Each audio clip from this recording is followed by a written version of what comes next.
நம்ம செத்த பிறகு நம்ம சாவடிக்கிறது மரணம் தான். ஆனால் அது God calls it sleep.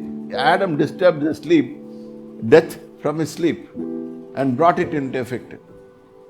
Now Adam has gone to sleep.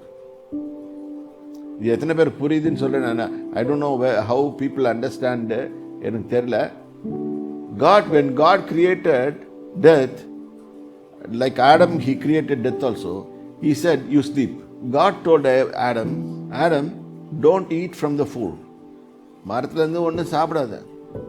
அந்த மரத்துலேருந்து சாப்பிட்டா இங்கே தூங்கிட்டு ஒன்று இருக்குது பாரு, அது எந்திரிச்சிடும். அது எந்திரிச்சா அது விளைவு கொஞ்சம் பயங்கரமாக இருக்கும் அப்படின்னு சொல்கிறாரு. இதுதான் தேவனுடைய கமாண்ட்ஸ். இந்த வாழ்வுக்கு என்னென்ன தேவைன்னு அவருக்கு தெரியும். ஒரு மனுஷன் எப்படி வாழணும்னு தெரியும். அது சொல்லிக் கொடுக்குறாரு.